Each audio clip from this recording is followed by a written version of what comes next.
Oi pessoal, tudo bem? Estamos aqui através do eixo de PIEP para podermos conversar com um especialista e também para divulgarmos nosso projeto de extensão. Eu sou a Carla, essa aqui é a Paola. Olá. Bom, estamos aqui para falar um pouco sobre a prevenção terciária voltada para doenças cardiovasculares. Dito isso, eu gostaria de apresentar a vocês o Dr. Luiz Gasparello. Ele é cardiologista. Professor Luiz, eu gostaria que o senhor se apresentasse, falasse para o pessoal um pouco da sua trajetória, de onde o senhor se formou, como foi o caminho até chegar aqui. Boa tarde. Primeiramente, muito obrigado pelo convite. É um prazer estar aqui junto com vocês, debatendo esse tema que é tão importante, né? Eu sou aqui de Porto Velho, nasci em Curitiba, mas vim para cá muito novo, com 12 anos, e tenho muito orgulho de dizer que me formei aqui no estado de Rondônia. Sou da 4ª turma de Medicina da Universidade Federal de Rondônia. Fiquei 6 anos no sul do país, em Porto Alegre, onde eu fiz as especialidades em clínica médica, cardiologia e cardiologia intervencionista, que é justamente a especialidade que trata as complicações que nós vamos discutir hoje, né? E mais uma vez é um prazer estar aqui com vocês discutindo esse tema.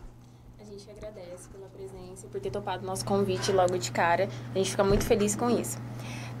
Dito isso, eu gostaria que o senhor começasse falando um pouco sobre as doenças cardiovasculares, para quem não entende ou para quem não conhece a fundo. Se o senhor puder dar uma palhinha. As doenças cardiovasculares são as doenças que afetam o sistema cardíaco, né? E principalmente a parte vascular, as partes das artérias cardíacas, né? Dito isso, tem várias doenças que nós podemos citar que são complicações que acontecem no sistema cardiovascular. A mais conhecida e mais fatal de todas é o infarto. O infarto é a doença que mais mata no mundo, a doença isquêmica do coração, né? Entre as doenças cardiovasculares tem outras, tem a insuficiência cardíaca, daí tem doenças que estão relacionadas ao tema que nós vamos falar, que são as doenças ateroscleróticas, que afetam o sistema cerebrovascular, como o AVC, né? Entre outras várias doenças, né? Mas, grosso modo, as doenças cardiovasculares são as que afetam o sistema cardíaco, né? Isso. O senhor citou um dado muito importante, que é sobre o infarto, que ele é a doença que mais mata, né, no mundo. Se o senhor puder abordar um pouco mais a epidemiologia, né, que seria, tipo, os números relacionados a não só ao infarto, mas também ao AVC. A gente sabe que tem, como o senhor acabou de comentar, relação com as doenças de oclusão, ateroscleróticas, a hipertensão, que pode levar a um quadro de insuficiência cardíaca. Se o senhor puder falar um pouco sobre isso. Uhum. Então, como eu falei, a doença isquêmica do coração, o infarto, as doenças ateroscleróticas, no mundo todo, são as principais causas de morte, tá? São em torno de 17,9 milhões de mortes por doença cardiovascular no ano, né? Não só de morte, mas também de internação. Você vai pegar a estatística, 10% das internações hospitalares no Brasil, dados do SUS, devido infarto, dor torácica em geral, que acaba gerando as síndromes coronarianas que acabam gerando internação do paciente. Então, além de ser uma doença que causa muita morbimortalidade, causa muita sequela para os pacientes e até a morte de pacientes, causa um custo muito grande para o sistema de saúde, certo? Então, e outra, né? Vários fatores de risco que causam essas doenças são presentes no nosso dia a dia. Por exemplo, hipertensão, diabetes, colesterol, são situações que nós conseguimos modificar que podem evitar a frequência dessas doenças, né? Tem situações que, falando da epidemiologia, que são não modificáveis. Por exemplo, ela tem muita relação com a idade, não tem como mudar o nosso envelhecimento, né? Outras são situações genéticas, então essas nós não conseguimos modificar. Em relação aos fatores de risco sendo genéticos, existe diferença entre as mulheres e os homens? Tem. As mulheres, até uma certa idade, elas acabam, principalmente para o infarto, elas acabam sendo protegidas pelo estrogênio. Acabam infartando um pouco menos quando é mais jovem. Porém, depois que passa de uma certa idade, elas vão se igualando, mas a apresentação clínica é diferente. E uma das dificuldades na avaliação de mulheres, ela tem muitas vezes, digamos, sintomas atípicos. Elas não apresentam aquela dor torácica típica, né? Elas aparecem com um equivalente aginoso, uma dispneia, uma falta de ar, uma dor mais atípica. Também mulheres têm mais frequência de causas não ateroscleróticas de infarto, dissecção de coronária e outras causas, como Takotsubo, que é outra forma que vai causar uma alteração no coração, né? Eu tenho uma pergunta também em relação ao senhor ter falado de, ultimamente, ter mais fatores de riscos modificáveis. Pessoas mais novas, ultimamente, estão infartando mais justamente por questões de obesidade, tabagismo. O senhor vê que existe uma discrepância em relação a antigamente e hoje em dia? Acho que uma relação direta, porque a gente entende que, sei lá, década de 80 para cá, o consumo de tabaco, por exemplo, tem aumentado muito. E hoje em dia, as pessoas têm começado a fumar muito mais cedo. Um exemplo, tô dando um exemplo do tabagismo porque ele vai causar lesão endotelial. Assim. E hoje tem narguilé, tem vape, vaporizadores, pod, essas coisas. Tá sendo bem comum. Você acha que tem uma relação ou A minha nenhuma? impressão é justamente o oposto. Antigamente, as pessoas eram incentivadas a fumar mais cedo. Antigamente, as pessoas que não fumavam era deslocado, então você tinha que fumar. Até porque não se tinha esse conhecimento da relação causal que nós temos hoje. Hoje em dia, tem muita gente que fuma, tem os cigarros eletrônicos, narguilé, que são um perigo, que causam problema também, mas não é a grande maioria. Isso acaba, quando pega a população em geral, é uma porcentagem pequena. A maioria, hoje em dia, acaba seguindo. Hoje em dia está até mais feio ver alguém fumando, né? Mas sim, esses fatores influenciam diretamente. A população que fuma, que começa a fumar mais cedo, tem um risco maior de ter infarto, né? Porque ele tem relação direta com lesão endotelial, e lesão endotelial causar obstrução das artérias, tanto coronárias quanto cerebrais, e causar AVC. Então, aqui. Dito isso, né? Eu queria saber que o senhor comentasse um pouco mais sobre os níveis de prevenção, porque a gente sabe que o governo, ele tem o SUS, né? O Sistema Universal de Saúde, ele é muito fomentado na atenção primária e tal, que é o que a população às vezes tem mais contato, que é aquele postinho do seu bairro, que é onde o senhor vai procurar um médico e tal. Eu gostaria que o senhor falasse um pouco sobre a prevenção e os níveis, porque dependendo das circunstâncias, se é uma pessoa que já teve algum evento cardiovascular, ela vai precisar de um outro nível de atenção. Aí eu gostaria que o senhor conceituasse um pouco. Então, nós temos, falando em prevenção, nós dividimos ela em 3 níveis, né? A prevenção. Na atenção primária, todos os níveis de prevenção são realizados, né? Mas nós temos a prevenção primária, que é o objetivo de evitar que a doença surja, né? Que seria incentivar a atividade física, uma alimentação saudável, evitar o tabagismo, são evitar que a doença surja. Nós temos a prevenção secundária, né? Que daí seria detectar precocemente a doença antes de ela ter causado alguma sequela, né? Você detecta que tem doença aterosclerótica, você detecta que tem uma diabetes, uma hipertensão, e você controla bem antes que surja uma sequela maior para o paciente.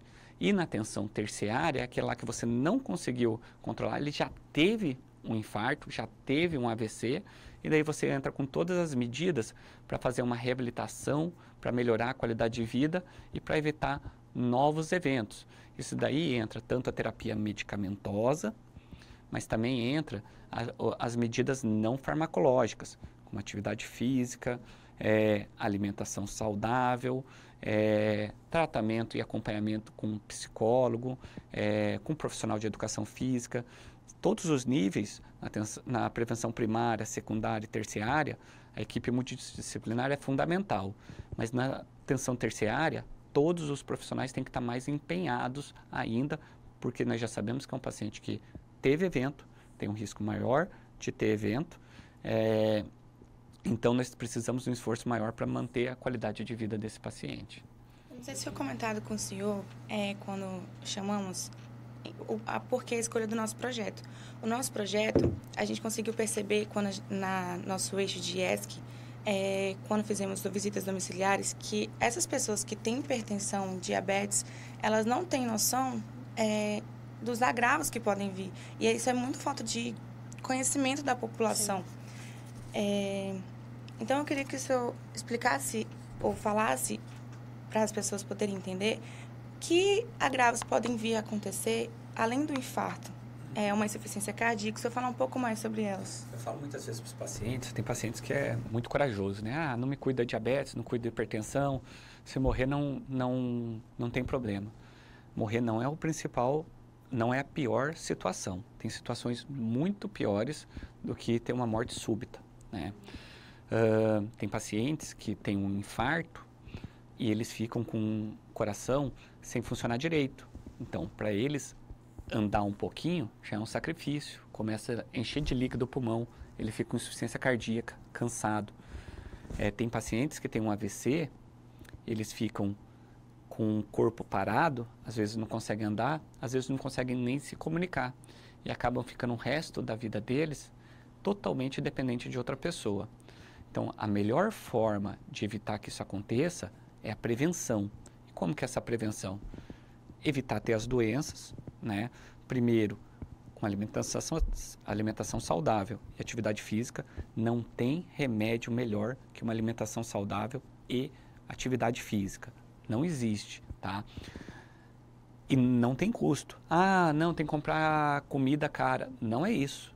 É comida de verdade. Evitar produtos industrializados, evitar açúcares e refrigerantes, evitar frituras também, dar preferência por carboidratos integrais, frutas, legumes, carnes magras, né? Atividade física, só de caminhar um pouco a mais todo dia, já vai diminuir o risco de você desenvolver essas doenças, vai diminuir o risco de evoluir com infarto. Tem estudos mostrando que quem usa Apple Watch ou os relógios smart, que mensura a quantidade de passos por dia, quem dá acima de 6.500 passos por dia, ele já reduz o risco cardiovascular, reduz a chance de ter infarto e AVC, né? Dito isso, a primeira coisa é prevenir. A segunda coisa é detectar precoce as doenças, tá? Se você faz tudo certinho, mesmo que não faça, você faz um acompanhamento médico ou faz uma avaliação periódica e detecta que tem hipertensão, diabetes, dislipidemia, trate. Controle de hipertensão, controle de diabetes, controle do colesterol, que é a dislipidemia, evita você ter infarto, evita você ter AVC, evita você ter as sequelas dessas doenças. Já tive o evento, né? Agora você precisa ser mais rigoroso com o tratamento e com tratamento medicamentoso e com o não medicamentoso, tá? Além de entrar algumas medicações a mais, daí com acompanhamento médico ele vai dizer exatamente qual é o tratamento adequado para você. As metas acabam ficando mais rigorosas. Eu vou dar um exemplo do colesterol. Colesterol, para quem não tem nenhum fator de risco, a meta do LDL, que é o colesterol ruim, é ficar menor que 130. Mas se você já tem fatores de risco, se é risco intermediário, é menor que 100. Para pacientes que é hipertenso, diabético, tem dislipidemia, hipertenso diabético, ele já vai para um alto risco, ou que tem doença subclínica que não se manifestou, menor que 70. Mas quem já teve infarto ou AVC, é menor do que 50 a meta de LDL, né? Então, algumas medicações como AS e principalmente estatina acabam reduzindo a chance de ter um novo evento cardiovascular, né? E outra coisa muito importante, principalmente para os pacientes que estão na prevenção terciária, aqueles que já infartaram, atividade física para quem já teve infarto faz parte do tratamento. Estou com o coração grande, já tive infarto, tenho que ficar de repouso. Não é bem isso. Tirando aqueles momentos próximos do infarto, aqueles momentos, os dias seguintes ao infarto, né? Então, varia um pouco de paciente para paciente e do grau de acometimento do músculo cardíaco, mas em geral menos de 45 dias. Quem é submetido à cirurgia cardíaca acaba ficando 45 dias afastado de qualquer atividade. Os outros sempre entram mais precoce na atividade física. Tirando nesse momento perinfarto, a atividade física faz parte do tratamento, tá? Então vai diminuir a chance. O paciente que tem infarto e AVC, ele diminui a chance de ter mais internações hospitalares e, em alguns casos, diminui a chance de mortalidade, reduz a mortalidade desse paciente. Ele vai viver mais tempo com mais qualidade de vida, tá? O senhor vê muitos pacientes nessas situações de prevenção terciária ainda fazendo o tratamento errado? Muito. Muitos? Mas eu falo para alguns pacientes que o principal fator que faz ele aderir, principalmente tabagista. Tabagista é difícil porque é um vício, então você precisa ter um acompanhamento multidisciplinar mais próximo e utilizar a terapêutica adequada. Tem medicações que ajudam no tabagismo. Mas eu falo para alguns pacientes que o que mais faz os pacientes aderir ao tratamento é quando tem um infarto, mas aquele infartão. Aquele infarto que a pessoa acha que vai morrer. Se é um infarto leve, às vezes não ajuda a aderir ao tratamento, não. Mas se a pessoa fica com aquela sensação de quase morte, ela vai ficar mais rigorosa com o seu tratamento. Mas tem muito paciente, principalmente tabagista, que infelizmente acaba não aderindo ao tratamento. E outra coisa é a desinformação também. Por isso que é tão importante essas discussões, esses podcasts. Tem muita gente que fala pela internet que a estatina faz mal. Toda medicação tem seus riscos. Toda medicação tem seus riscos. Mas o risco-benefício num paciente que já teve evento cardiovascular, a estatina é uma das melhores medicações e é barato. É barato, consegue reduzir o infarto desse paciente, né, a um custo baixo e dar mais qualidade de vida para ele no futuro. Tá? Eu acho que é bem importante a gente citar, o professor já falou várias vezes, incentivar também a questão da adesão ao tratamento, porque não é só tratar quando acontece algo, é evitar que se tenha novamente, né, complicações ou que aquele quadro daquele paciente se agrave. Isso vai depender do quê? Da adesão desse paciente aos hábitos de vida, né, às mudanças aos hábitos de vida e ao tratamento. É muito importante. Principalmente a gente percebe pelo tempo que a gente tem na atenção primária mesmo, nas UBSs, que muitos pacientes eles não entendem o quanto é importante você fazer um tratamento correto, você aderir à medicação, usar as doses, né, de forma otimizada quando seu médico prescreve. Eles não entendem isso, mas é muito remédio. Mas o meu amigo toma só 2 comprimidinhos, por que eu tenho que tomar 4? Eles são sempre assim. Então, é importante a gente frisar isso. Minha avó já dizia, né, prevenir é melhor que remediar, né? Exato. Mas muitas vezes, tomar o remédio é uma prevenção. Porque se você não tomar o remédio, você vai ter que remediar muito mais se tiver um infarto, se tiver um AVC. Então, pode causar sequelas que não são reversíveis mais. Se você pega alguém hipertenso que não teve um evento cardiovascular, a maioria das vezes, você controlando essa pressão dele, ele vai ficar tomando aquele remedinho. É chato tomar remédio, mas vai ficar tomando aquele remédio. E o risco dele ter um infarto vai igualar alguém que não tem hipertensão, entendeu? Então, é super importante essa adesão ao tratamento, principalmente antes de ter eventos, mas depois vai ser fundamental manter, né? E depois... Em relação às principais complicações que o senhor atende no seu dia a dia, quais assim o senhor pode citar, além do infarto que já foi bem citado? Então, eu sou hemodinamicista, eu trabalho em hemodinâmica, né? Então, eu sou cardiologista intervencionista, o que eu mais atendo é infarto. Sem dúvida que é a doença que mais mata, né? Mas junto com as doenças, o infarto, as doenças como AVC, que nós já citamos, é muito frequente. A doença aterosclerótica periférica, né? A DAOP, que nós chamamos, aquele paciente que começa a caminhar, e chega a uma certa velocidade, começa a ter muita dor nas pernas, desaparece a dor. Pode ser a obstrução das artérias, né? A insuficiência cardíaca, que é uma consequência do infarto, né?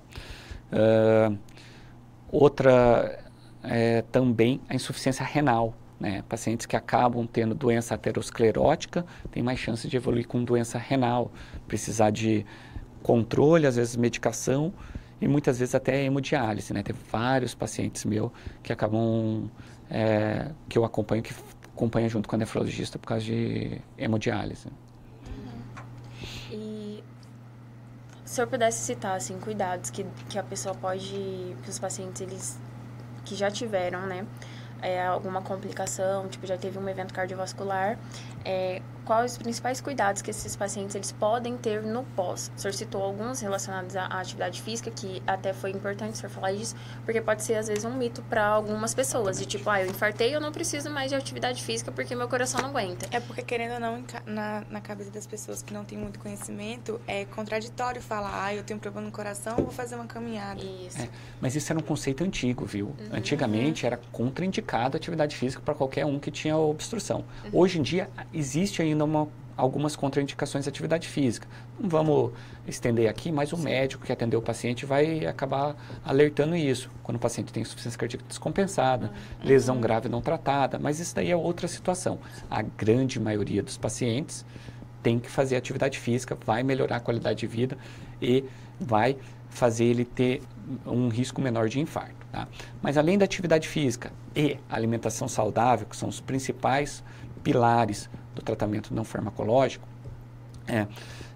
eu gostaria só de destacar ainda dentro da atividade física, às vezes o paciente fica mais fragilizado depois de um infarto, é interessante ele participar de um programa de reabilitação cardiopulmonar, né? Para ir lentamente com acompanhamento de um fisioterapeuta ou profissional de educação física, aumentando a intensidade até conseguir um condicionamento bom para ter segurança para fazer sozinho. Algumas vezes é necessário uma avaliação cardiológica para fazer um teste de esteira, ver se ele apresenta algum sintoma durante o esforço físico. Mas isso daí não é para todos os pacientes, tá? É para uma maioria, para uma minoria de pacientes que têm casos mais graves.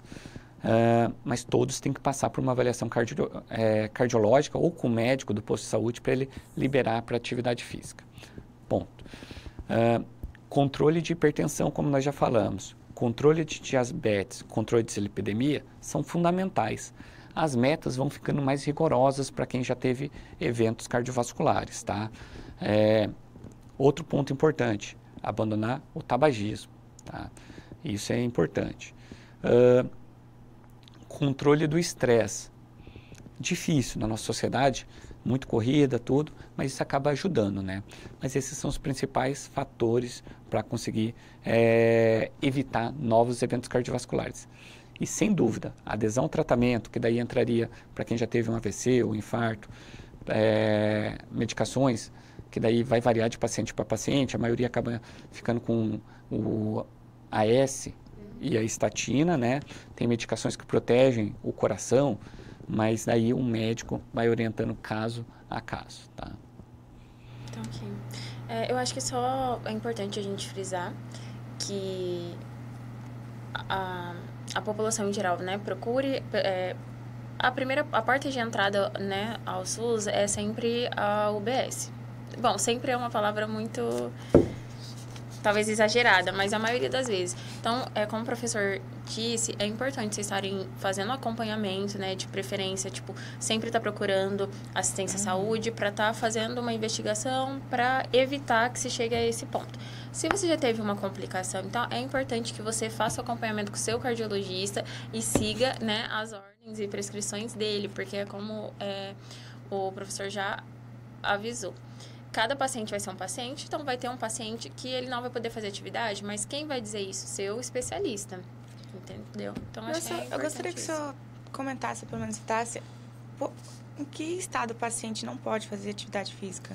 Então, em geral, são os pacientes que ainda estão sintomáticos, né? Aquele que está tendo angina aos pequenos esforços, é melhor esperar. Resolve o primeiro problema. Ou aquele que sabe que tem lesão grave ainda no coração, que tem uma programação de tratamento. Esse daí é melhor esperar. Pacientes que estão com insuficiência cardíaca descompensada, ou seja, está com congestão ainda pulmonar, está com edema de membros inferiores refratários. Esse paciente, os que estão instáveis ou que estão sintomáticos, esses às vezes, a maioria das vezes é melhor esperar, entendeu? Os outros que estão bem compensados, que o clínico do posto ou o cardiologista dele liberou para atividade física, daí é bom iniciar de intensidade. Eu tenho até uma regrinha para como fazer esse início de tratamento, de atividade física, né? Primeiro, os pacientes mais graves, sempre reabilitação com um profissional junto, né? Um fisioterapeuta ou um profissional de educação física, acompanhamento, fazendo acompanhamento, né? A reabilitação cardiopulmonar. Mas para alguns pacientes que foram eventos que só foram mais leves, não foram eventos tão importantes de repercussão cardíaca, o coração ficou totalmente normal, dá para começar com uma caminhada leve, né? Depois vai aumentando progressivamente de intensidade, até que durante a caminhada ele consiga fazer a atividade física, mas não consiga conversar direito. Daí ele já está fazendo um bom esforço, tá? Mas isso vai variar de paciente para paciente, tá bom? Tá, ok. Só uma dúvida em relação à atividade física, porque atualmente a gente vê um número crescente, né, de pessoas aderindo à atividade física, só que mais voltada para musculação, para crescer músculo e tudo mais. Tem alguma, como eu posso dizer... Recomendação? Isso, alguma recomendação ou alguma restrição em relação à atividade física em academia, musculação, ou não? Pelo contrário, a recomendação formal é que seja feita atividade física aeróbica, 150 minutos, 3 vezes por semana, de moderada intensidade, né? Se for alta intensidade pode ser menor, 75 minutos por semana. E musculação, né? Exercícios resistivos, 2 vezes por semana. Isso é o mínimo, tá? Sim. Por que é tão importante a musculação, né? A musculação é super importante, né? Porque ela vai dar vai reduzir o risco de fraturas, vai ter fortalecimento tanto muscular quanto ósseo, mas também vai dar autonomia para o paciente no futuro. O paciente vai chegar nos 80 anos conseguindo fazer suas atividades do dia a dia sem auxílio. Vai conseguir andar, se alimentar, vestir a própria roupa, até tomar o banho sozinho, que muitas vezes vai ficando fragilizado e não consegue. Então, a musculação acaba ajudando nisso também, tá? Entendi. Então, a recomendação, musculação, o melhor dos mundos, atividade física, aeróbica, associada à musculação. Interessante. No mínimo. No mínimo. No mínimo, isso é... Professor, chegamos ao fim. A gente gostaria de agradecer muito o seu comparecimento e queria deixar o espaço aberto para o senhor se promover, divulgar suas redes sociais, para quem ficou curioso, quiser dar uma olhada nas redes sociais do professor. Eu não sou tão atuante nas redes sociais, mas eu tenho um Instagram, @Dr. Luiz Gasparello, né? Atendo lá faço parte do grupo do Instituto do Coração, na Rafael Vaz e Silva, entre Carlos Gomes e Dom Pedro, ali bem no centro da cidade, que em breve vai ser o hospital, a partir do segundo semestre já vai estar abrindo o nosso hospital lá, mas nossos consultórios estão lá. Sou professor aqui na São Lucas, estou por aqui também, qualquer aluno, eu estou sempre por aí pela faculdade, também dou aula na Unir, sou professor da disciplina de emergência lá na Unir, e estou também na hemodinâmica da Angio Center e do Hospital de Base como hemodinamicista. Então, estou em todos os locais, mas a rede social é lá no Instagram, @Dr. Luiz Gasparello. E lá no Instagram tem algum link para fazer? Tem o link, lá tem o contato do Instituto do Coração. E pela internet, só digitar também tem o contato lá do Instituto, onde eu faço meus atendimentos. Entendi. Interessante. Então, se alguém tiver interesse, já sabe onde procurar. Muito obrigado, viu? É um prazer estar aqui com vocês, discutindo esse tema tão importante. A gente agradece. Vamos fazer a nossa divulgação. Bom, agora a gente gostaria de aproveitar o espaço também para estar fazendo um convite, né? Para quem estiver assistindo, para quem conhecer alguém ali da região, da UBS do Renato Medeiros. A gente vai estar promovendo uma ação lá. Na verdade, são 2 ações.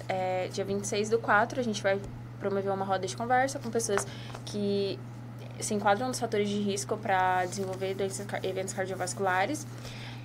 Vai ser bem interessante, vai acontecer lá na UBS Renato Medeiros, fica Na Cidade do Lobo. no bairro Cidade do Lobo. Vai ser dia 26/4, às 9 horas. Às 9 horas. Às 9 horas da manhã. Então, fica todo mundo convidado a comparecer. Além disso, dia 3/5, a gente vai estar fazendo uma ação. A gente vai estar ferindo pressão, vai estar fazendo teste de glicemia capilar. A gente vai fazer IMC das pessoas, fazer tipo um rastreamento. A gente tem algumas coisas planejadas para esse dia. Também às 9 horas da manhã, no dia 3/5. Acho que é.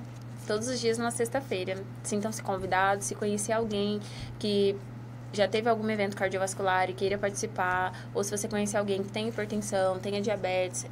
Ou se você até mesmo acha que se encaixa nos parâmetros que a gente citou o podcast inteiro. Isso.